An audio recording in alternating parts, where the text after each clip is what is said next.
Hello दोस्तों, नमस्कार। मैं कृष्णकांत त्रिपाठी अपने चैनल में आपका स्वागत करता हूं। कल के वीडियो में हम लोग प्रश्नावली 1.4 और पूरक समुच्चय ये पढ़ चुके थे। आज प्रश्नावली 1.5 शुरू करते हैं।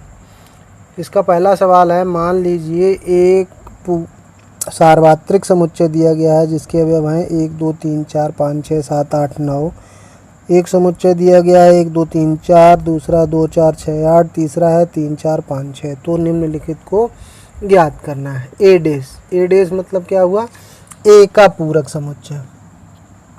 ए का पूरक समुच्चय, इसमें कौन कौन से अवयव होंगे? एक यू के बे अवयव जो ए में नहीं है। तो 1 2 3 4 ए में है, इनको छोड़ के यू के सारे अवयव लिख दो। कौन कौन से बचे? 5 6 7 8 और 9। बस यही हमारा आंसर हो गया। बी डेश मतलब क्या हुआ? यू के बे अवयव जो बी में नहीं है। बी में कौन कौन से अवयव हैं? 2 4 6 8। इनको छोड़ के 1 3 5 7 और 9। अब हमको निकालना है ए यूनियन सी का होल डेश। तो इसके लिए सबसे पहले हम निकालेंगे A union C. A union C, union मतलब क्या होता है? दोनों समुच्चय के अवयवों को मिलाना। ए और सी के अवयवों को अगर मिला देंगे तो क्या आ जाएगा? 1 2 3 4 5 और 6। अब हमको इसका डेश निकालना, मतलब पूरक समुच्चय इसका निकाल देना है। तो यू के बे अवयव जो ए यूनियन सी में नहीं है, 1 2 3 4 5 6 तक हैं। कौन कौन से नहीं है? 7 8 और 9 इसमें नहीं है, इसलिए ये हो गया ए यूनियन सी का होल डेश। अगला पार्ट हमको है ए यूनियन बी का होल डेश निकालना है। तो सबसे पहले हम क्या निकाल लें? A union B. A union B मतलब ए और बी के अवयवों को मिला दें। 1 2 3 4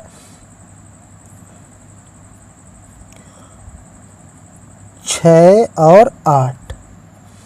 अब हम इसका डेश निकालेंगे। तो ए यूनियन बी का होल डेश अगर निकालेंगे तो क्या हो जाएगा?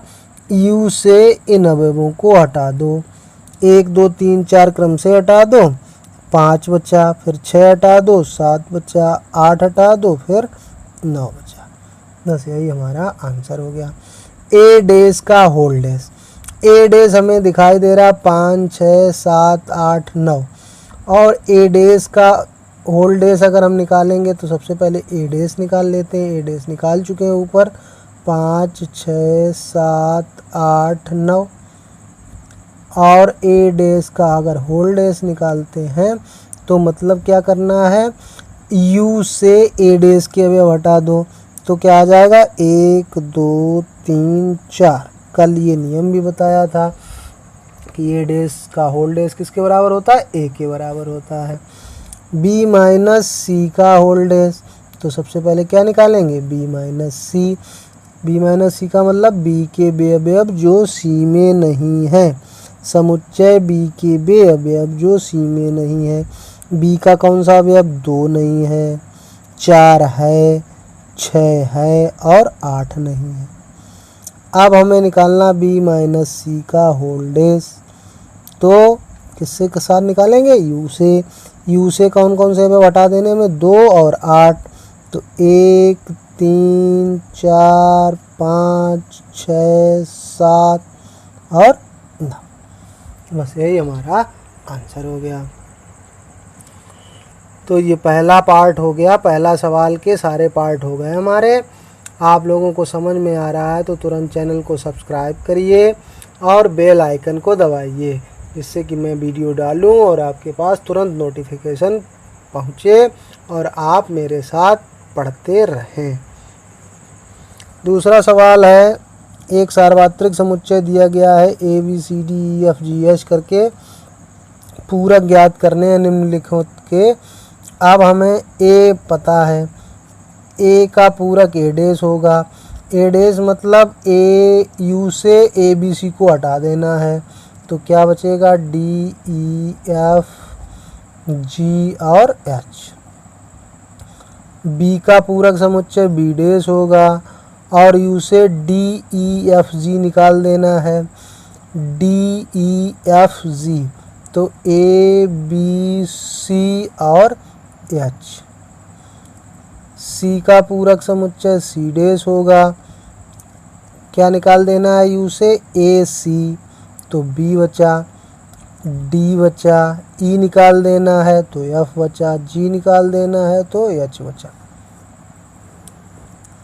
अब हमें डी का पूरक समुच्चय ज्ञात करना है, तो इससे डी डैश कहेंगे। क्या निकाल देना है, पहले ए को निकाल देना है, एफ जी एच ए निकाल देना है, तो क्या हो जाएगा बी सी डी ई और एफ जी एच ए और निकल गया। बस इतने ही अवयव हमारे बच गए। अब तीसरा सवाल है, प्राकृत संख्याओं के समुच्चय को सार्वत्रिक समुच्चय मानते हुए निम्नलिखित समुच्चयों के पूरक लिखिए। प्राकृत संख्याएं हम जानते हैं, एक से लेकर अनंत तक जो भी संख्याएं हैं जिनको हम गिनती में प्रयोग करते हैं वही प्राकृत संख्याएं होती हैं। तो इसको हम u मान रहे हैं, तो इसका पूरक जो होगा, अगर हम इसको समुच्चय a मान लें तो इसका पूरक a डैश हो जाएगा। और पूरक में a समुच्चय क्या है, x सच दैट एक प्राकृत सम संख्या है। तो प्राकृत संख्याओं के समुच्चय से सम संख्याएं निकाल दो, तो कौन सी संख्याएं बचेंगी, विषम संख्याएं बचेंगी। तो इसका आंसर क्या हो जाएगा, x सच दैट x एक प्राकृत विषम संख्या है, विषम संख्या है। बस आंसर हो गया हमारा। अगर दूसरे समुच्चय को हम b मान लें तो इसका पूरक समुच्चय b डैश होगा और b समुच्चय है x सच दैट x एक प्राकृत विषम संख्या है। अगर प्राकृत संख्याओं से हम विषम संख्याओं को हटा दें तो कौन सी संख्याएं बचेंगी, सम। तो x सच दैट x एक प्राकृत सम संख्या है।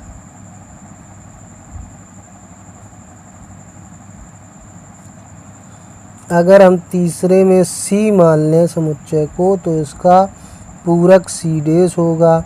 x सच दैट x संख्या 3 का धन गुणज है, मतलब 3 के गुणजों को निकाल दें तो x such that x belong to n, मतलब x संख्या कैसी है, प्राकृत। धन गुणज मतलब धन की संख्या, यानी कि प्राकृत संख्या। तो x एक प्राकृत संख्या है और जो 3 का गुणज नहीं है। 3 के गुणज को हटा दो तो 3 के गुणज को छोड़ के सारे अवयव इसमें आ जाएंगे। 3 का गुणज नहीं है। अगर अगले वाले पार्ट को हम d समुच्चय मान लें, x सच दैट x एक अभाज्य संख्या है, तो इसका पूरक d डैश क्या होगा, x such that x belong to n एक भाज्य संख्या है। अभाज्य संख्याओं को हटा दें तो एक भाज्य संख्या है तथा x बराबर 1। 1 क्यों लिखा हमने, क्योंकि 1 को तो ना भाज्य में गिना जाता ना भाज्य में गिना जाता, लेकिन प्राकृत संख्या है तो उसे तो लिखेंगे x बराबर 1 और सारी भाज्य संख्याएं। x सच दैट x 3 और 5 से विभाजित होने वाली एक संख्या है, तो इसका पूरक क्या हो जाएगा। अगर इसे e मान लेते हैं तो e डैश क्या होगा, x such that x belong to n, x 3 और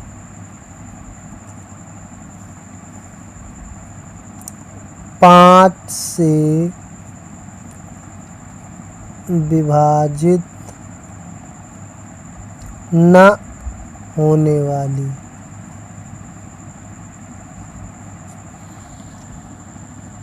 एक संख्या है। 3 अथवा लिख देते हैं यहाँ पे। ना तो 3 से विभाजित होने वाली कोई संख्या होगी और ना 5 से विभाजित होने वाली कोई संख्या इसके पूरक समुच्चय में होगी। अगला पार्ट है, अगर इसको हम एफ समुच्चय मान लें तो इसका पूरक हमें मिल जाएगा एफ डैश। एफ समुच्चय कह रहा है कि एक्स सच दैट एक्स एक पूर्ण वर्ग संख्या है, तो प्राकृत संख्याओं से पूर्ण वर्ग संख्याओं को निकाल दो। तो क्या हो जाएगा, x such that x belong to n, x एक पूर्ण वर्ग संख्या नहीं है, पूर्ण वर्ग संख्या नहीं है। बस ये हो गया इसका।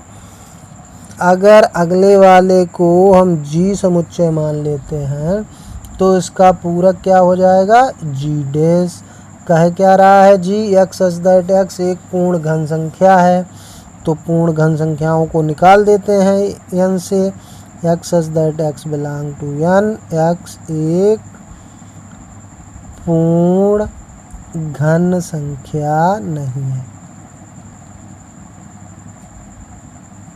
इसमें सभी वो संख्याएं आ जाएंगी जो पूर्ण घन नहीं है।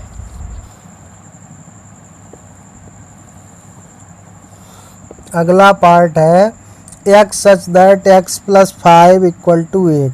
अगर एक्स प्लस 5 इक्वल टू 8 को हल करेंगे तो इसका मान आ जाएगा एक्स बराबर 8 से 5 को पक्षांतर करेंगे तो माइनस हो जाएगा, एक्स का मान आ जाएगा 3।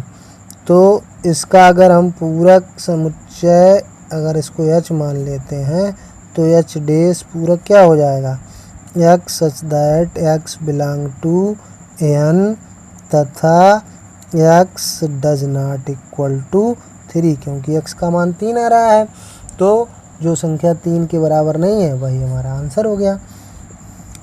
अगर अगले वाले समुच्चय को आई मान लेते हैं, यहाँ लिखा है 2x प्लस 5 इक्वल टू 9, इससे x का मान निकाल लेते हैं। 2x इक्वल टू 5 को उधर ले जाएंगे तो 9 से माइनस हो जाएगा, तो 4x इक्वल टू कितना हो जाएगा, 4/2 यानी कि 2। अगर आई डैश निकालेंगे तो क्या हो जाएगा, x such that x belong to n, x does not equal to 2 को छोड़कर सारी संख्याएं इसमें आ जाएंगी। अगर अगले समुच्चय को जे मान लें, x such that x is equal to x is greater than और इक्वल टू 7, तो जे डैश क्या हो जाएगा, j dash x such that x belong to n, यानी कि 7 के बराबर और 7 से बड़ी सारी संख्याएं उसमें हैं, तो उसके पूरक में कौन रहेंगी, 7 से सभी छोटी संख्याएं।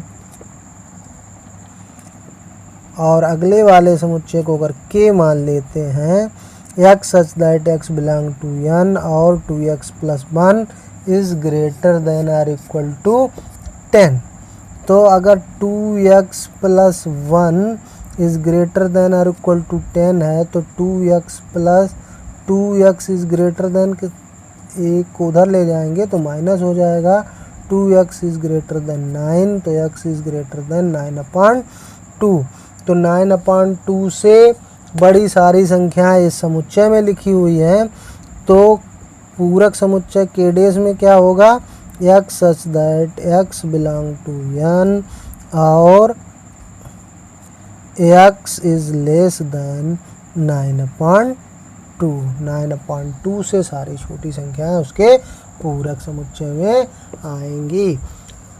आई होप आप लोगों को समझ में आया होगा। समझ में आया तो चैनल को सब्सक्राइब करिए। धन्यवाद।